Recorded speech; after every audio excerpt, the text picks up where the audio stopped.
Message Sagar Enterprise Limited, process costing related question है, process costing related. Messrs Sagar Enterprise Limited provides you the following data for the month of January 2014 about process D, C, H. There are three process D, C and H. आ जाओ। First, basic raw material introduced in units. Now see everyone, ऐसे type का सम आपने last lecture में भी solve किया। देखो, in every process there is some basic raw material introduce है, ठीक है। तो सबसे मेन कौन सा होगा? फर्स्ट वाला, ये आपका इनपुट है। ये क्या है बेटा? आपका इनपुट, याद रखना, ठीक है। So basic raw material introduce में process D, C, H, okay. Then cost of basic raw material, cost is also given, right? Clear है? देखो कॉस्ट दिया है ना। सो मेरे प्यारे बच्चों, my dear students, cost is given. तो क्या करना है यार? वैल्यू निकालने के लिए कॉस्ट को क्या करो? कॉस्ट को मल्टीप्लाई कर लो, किससे? यूनिट से। खत्म, फिनिश, सिंपल। लेबर चार्जेस किधर आएगा? डेबिट। भाई जितने भी एक्सपेंडिचर है सब प्रोसेस में डेबिट साइड में दिखाओगे ना, ठीक है। सो लेबर चार्जेस डेबिट हो गया, फैक्ट्री ओवरहेड्स डेबिट हो गया, राइट। नॉर्मल लॉस जो है, नॉर्मल लॉस, क्या? Normal loss percentage on total number of units और इनपुट। नॉर्मल लॉस क्या बोल रहा है? Percentage on total number of units और इनपुट्स। तो जो भी नॉर्मल लॉस है कितना है? 6% है, 5% है, 4% है। ये नॉर्मल लॉस है कि नहीं? 6%, 5%, 4%। तो नॉर्मल लॉस का परसेंटेज दिया है, तो accordingly we will going to do it, don't worry. Scrap value भी दिया है, scrap value is also given, तो मल्टीप्लाई हो जाएगा। Output sold at the end of process, अभी आउटपुट देखो कितना सोल्ड किया है? 30%, 40%, 100%, ठीक है। और output transfer to next process कितना है? 70%, 60%।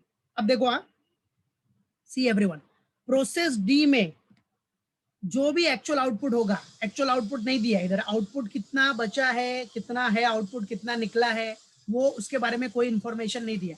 सिर्फ बोल रहा है जो भी आउटपुट होगा उसका 30% सोल्ड कर दोगे, बराबर है, और बाकी 70% आपको नेक्स्ट प्रोसेस में ट्रांसफर करना है, प्रोसेस डी के लिए, ओके। तो याद रखना, इट मींस एक्चुअल आउटपुट नहीं दिया है तो अपने को वर्किंग नोट नंबर 1 बनाने की जरूरत नहीं है, क्वांटिटी रिकंसिलेशन करने का जरूरत नहीं है, ये पहले भी बताया मैंने। क्योंकि एक्चुअल आउटपुट दिया ही नहीं है तो कंपेयर किससे करेगा? किससे कंपेयर करेगा? कंपेयर हो ही नहीं सकता, बराबर है। एक्चुअल आउटपुट नहीं दिया है तो कंपेयर ही नहीं कर पाओगे आप, और कंपेयर नहीं कर पाओगे तो आपको एबनॉर्मल लॉस या एबनॉर्मल गेन मिलेगा ही नहीं, खत्म, ठीक है।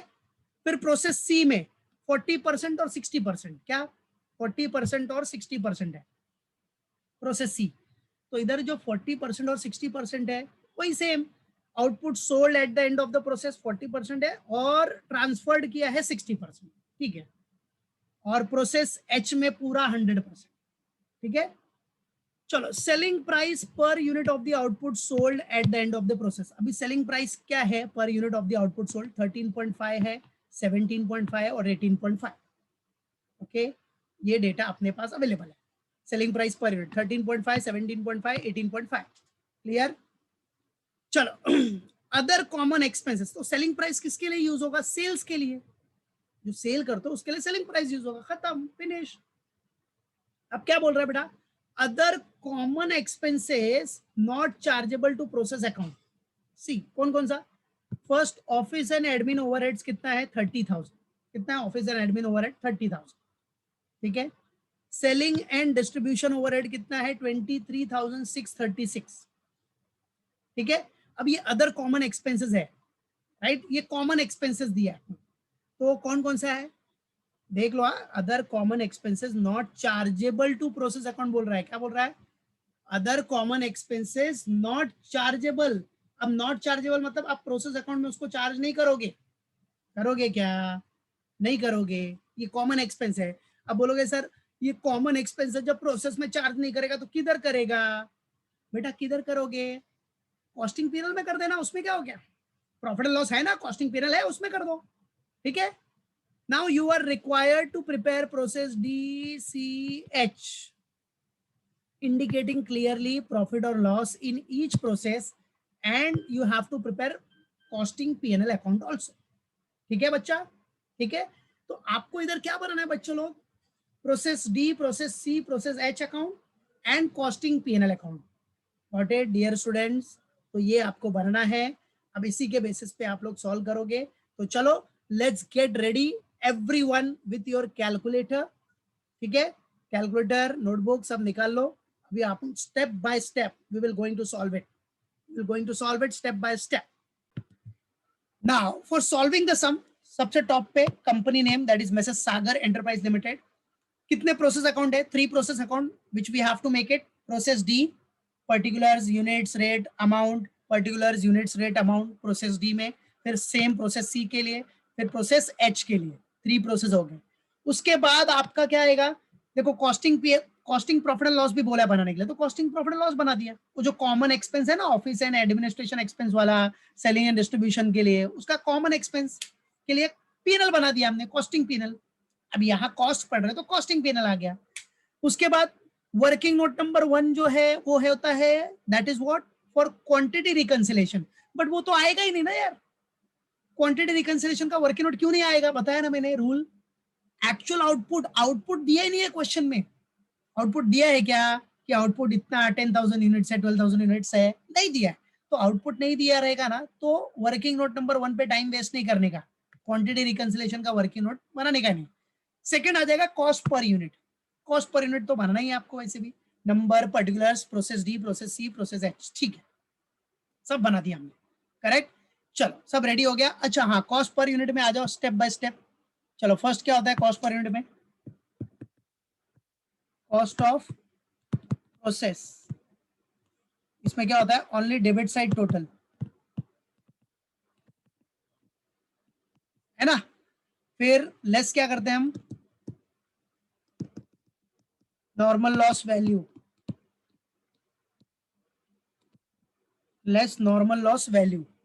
अब वो नॉर्मल लॉस वैल्यू माइनस किया तो क्या मिलता है बेटा अपने को, नेट कॉस्ट ऑफ प्रोसेस, बराबर है। उसके बाद क्या करते हैं हम लोग, आउटपुट से इसको डिवाइड करते हैं, नॉर्मल आउटपुट से,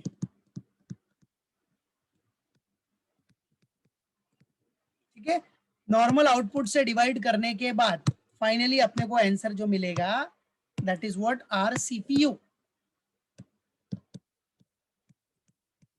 सीपीयू, ठीक है। और ये सब किस में रहता है अपना, रुपीज में, हाँ याद रखना, सीपीयू आपका रुपीज में रहता है ना बेटा, ये तो याद ही है सबको, ठीक है। चलो तो ये अपना पूरा रेडी हो गया।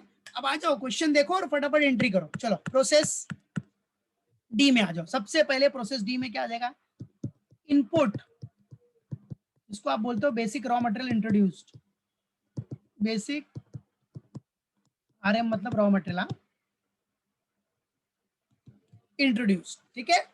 चलो अब देखो क्या दिया है प्रोसेस डी का, क्वेश्चन में देखो प्रोसेस डी रिलेटेड दिख रहा है ना सामने, बेसिक रॉ मटेरियल इंट्रोड्यूस 18,000 है कि नहीं, और उसका अमाउंट के लिए रेट क्या है बेटा, मल्टीप्लाई करना है 5 से, 18,000 इंटू 5।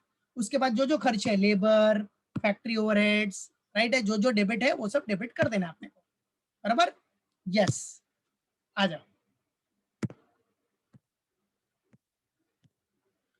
सो रॉ मटेरियल इंट्रोड्यूस में आपको यूनिट्स कितना दिया है इधर वो देख लो और उसके बेसिस पे दिखा दो। चलो क्वेश्चन में देखो, क्वेश्चन में सब लोग देखो, यूनिट्स कितना है अपना 18,000 है, राइट, यस, वेल डन पायल, शाबाश बेटा।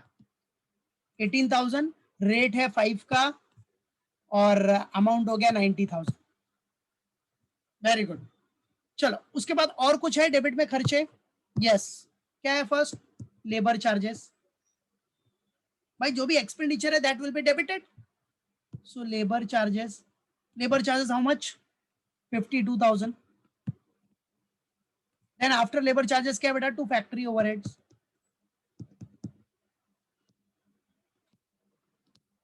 ठीक है। अब फैक्ट्री ओवरहेड्स कितना अपना 30,440, बराबर है, क्लियर। फैक्ट्री ओवरहेड्स कितना हो गया, 30,440 हो गया, ये भी खर्चा है। अब आ जाओ और क्या दिया बेटा अपने को, और तो कुछ एक्सपेंडिचर दिया नहीं है। अब नॉर्मल लॉस बोला इधर, तो normal loss by normal loss कितना परसेंट बोला है बेटा? नॉर्मल लॉस क्वेश्चन में देखो, सी है एवरीवन, नॉर्मल लॉस किधर है? ये रहा नॉर्मल लॉस। अब नॉर्मल लॉस कितना बोल रहा है? Percentage on total number of units input 6% है। डी के लिए कितना परसेंट है? 6%। और उसका स्क्रैप वैल्यू भी दिया है 3 रुपीज। ठीक है, तो 6% नॉर्मल लॉस है पहले। तो 6% ऑफ व्हाट? इनपुट कितना है? 18,000 यूनिट्स। चलो निकालो 6% ऑफ 18,000 कितना आ गया? 18,000 का 6% निकालो, कितना आ रहा है? 1080 आ रहा है। ओके, बाकी लोग भी क्रॉस चेक कर लेना। ठीक है, well done Krishna, well done बेटा। तो 1080 रेट क्या है? रेट 3 का रेट है। तो 1080 इंटू 3 कर दिया तो कितना आ गया? 3240। Okay, very good, very good Payal. ठीक है, चलो परफेक्ट परफेक्ट। अब आ जाओ, ये नॉर्मल लॉस हो गया। अब एबनॉर्मल लॉस एबनॉर्मल गेन तो आएगा ही नहीं क्वेश्चन में, क्योंकि एक्चुअल आउटपुट दिया नहीं है, तो क्वांटिटी रिकंसिलेशन का वर्किंग नोट बना नहीं, तो कंपेयर किससे करेगा एबनॉर्मल लॉस या एबनॉर्मल गेन के लिए? तो एबनॉर्मल लॉस एबनॉर्मल गेन का सवाल ही नहीं उठता यहाँ।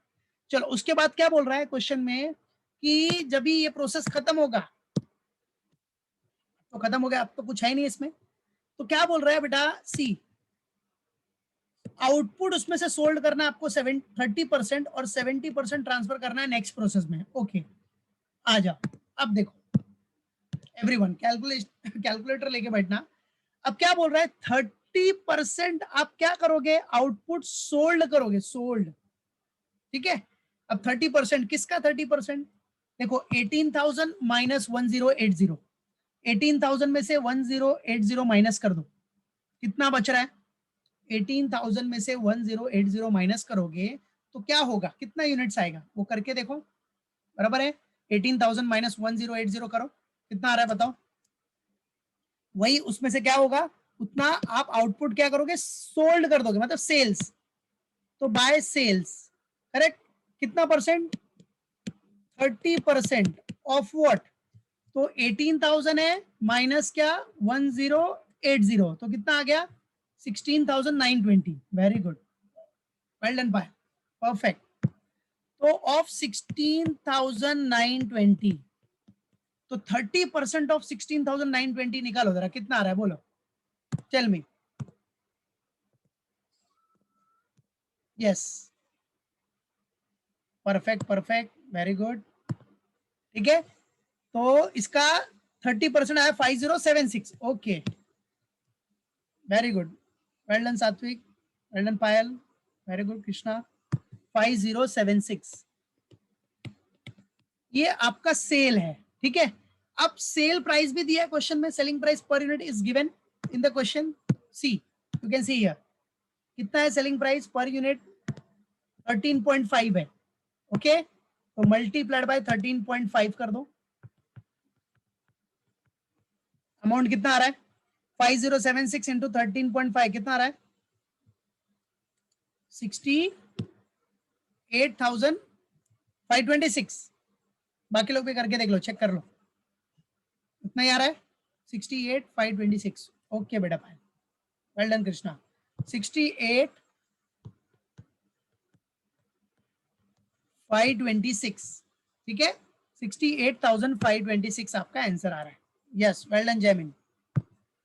चलो, तो ये हो गया सेल्स। उसके बाद क्या करेंगे हम लोग? Output transfer to next process, मतलब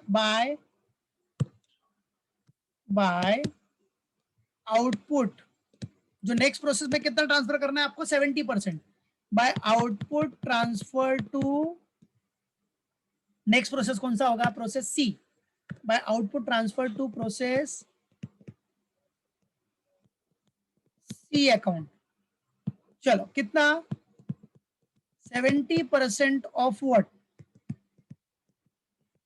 16,920, इतना ही धरा यूनिट्स आपका remaining normal output.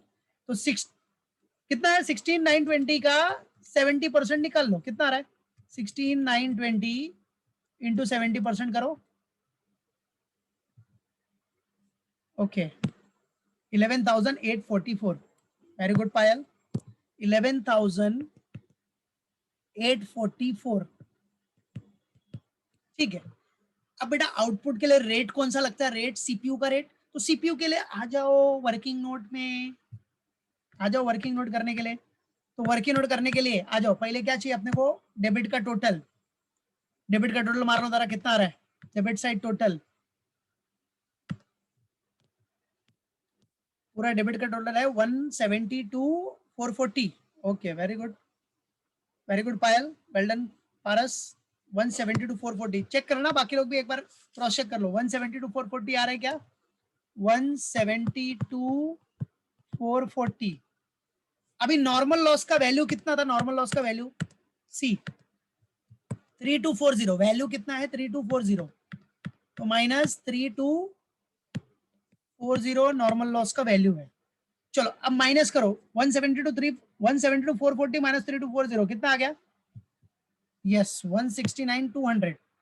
Very good, 169,200, well done, शाबाश, वेरी गुड पायल, वेल डन चंदन।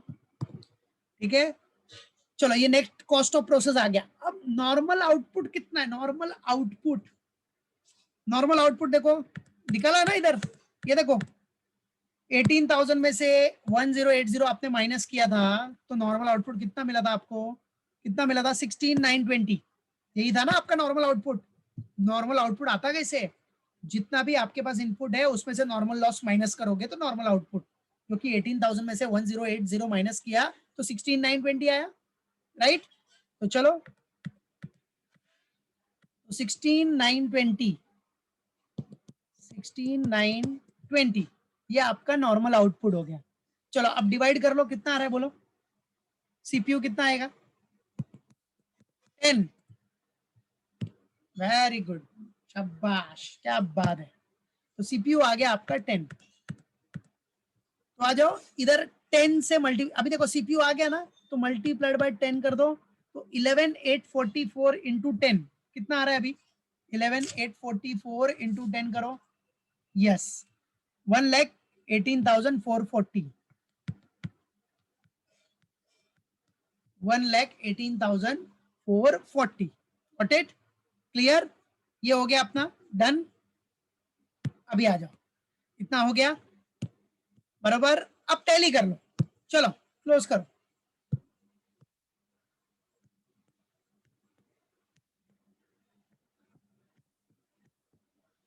चलो टैली करने के लिए ये 18,000 यूनिट्स और 18,000 ये तो टैली हो जाएगा, बराबर है? 18,000 टैली हो जाएगा, राइट? उसके बाद अब देखो, जरा ध्यान देना, अब जरा टैली करना। डेबिट का टोटल आपको कितना मिल रहा था? आपने निकाला भी था 172, कितना था? 172,440 ना? ओके, क्रेडिट का टोटल मारो जरा, कितना हो रहा है देखो। क्रेडिट का टोटल टैली हो रहा है क्या? बोलो, टैली हो रहा है ये कि नहीं हो रहा है? बताओ।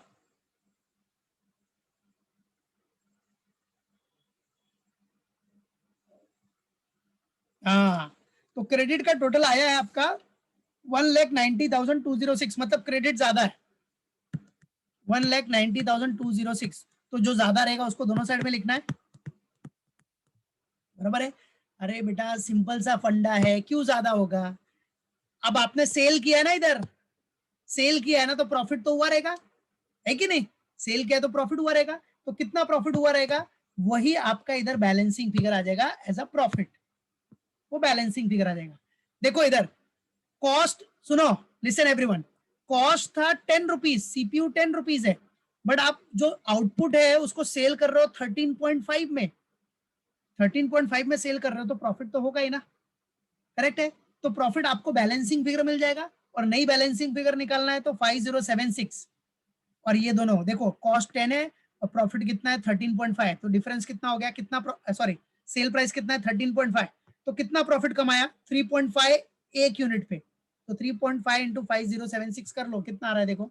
3.5 इंटू 5076, 17,766 आ जाएगा।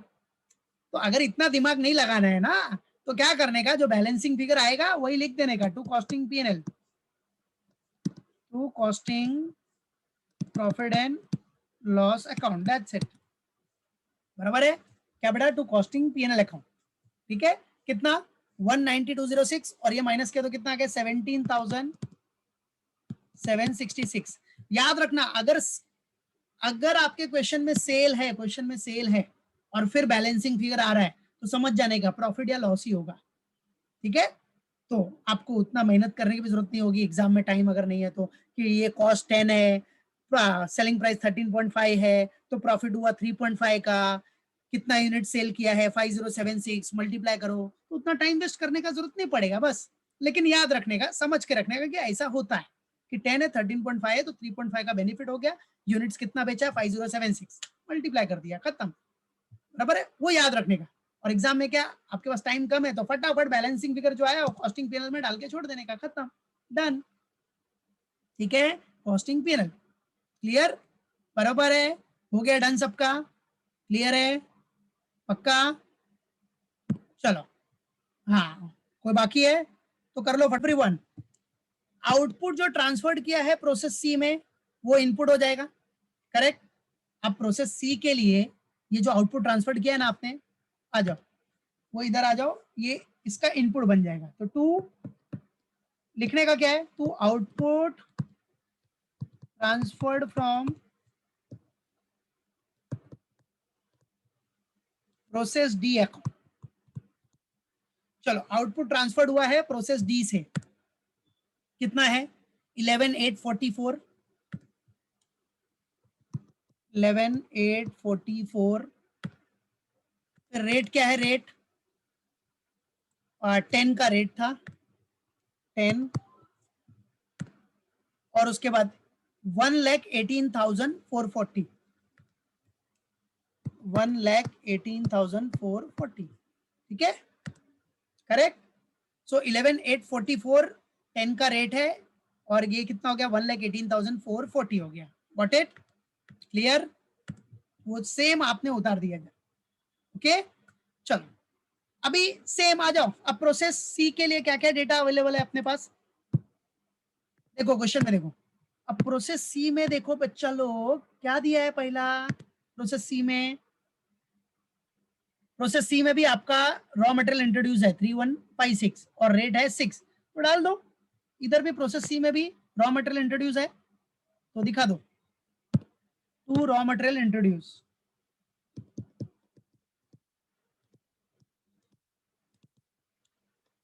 To raw material introduce.